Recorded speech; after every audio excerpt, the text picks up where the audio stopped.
So we actually had them on an electric fence, and sometimes when they play a little rough outside, they will knock their collars off because we don't believe in having the collars that don't break off, so choking hazard. So they knocked their collars off and they went for a little jaunt in the woods behind our house, which they've done from time to time. They always usually come back a couple hours later.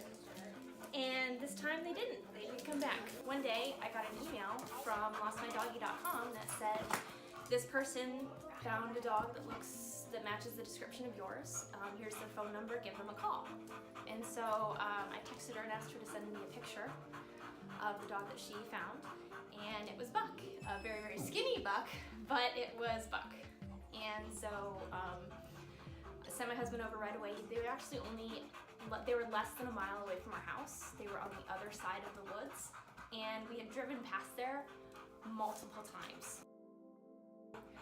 When we called them, we had asked about if they had seen Buddy, because these two are always together. They're brothers, or is what we call them. And so they said, yeah, they'd actually seen Buddy. They just couldn't get a hold of him because he's very scared of strangers. He's very skittish. And so I sent my husband over right away to go pick up Buck, and he was, I mean, this side, just the side of death. Super skinny. Nothing was really wrong with him. He was walking fine. He didn't really have a lot of energy, obviously, because he was super malnourished and dehydrated. He couldn't walk, so he couldn't get anywhere to go eat or really drink. The patch of grass that my husband, that the guy kind of showed my husband where they were at, was completely laid down. That's pretty much where they'd been staying for the past 2 weeks, and Buddy stayed with him the whole time, even though Buddy could have been home in 15 minutes if he wanted to, but he didn't. He stayed with Buck the entire time and kind of kept him warm, because in those 2 weeks there was maybe 2 days where there was no rain, and there were multiple days where my husband had to go out in the morning and defrost his car before he went to work. So it was definitely some freezing temps overnight.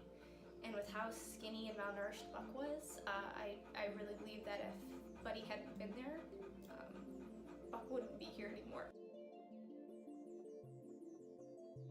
So when my husband brought Buck to the veterinary hospital, we weren't sure what the diagnosis was going to be, because we understand that, you know, when you're that skinny and you eat that much of your muscle, it can cause, you know, organ failure, kidney failure.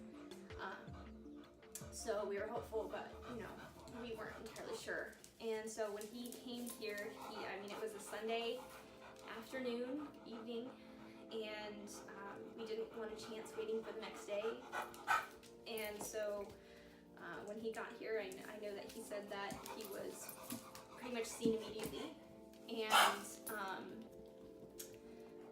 all the vets and nurses and whatnot were so attached to Buck, because he was just, obviously he was in a state where he shouldn't be happy, but he still was happy. He was still his happy-go-lucky self, and that just kind of won everybody over.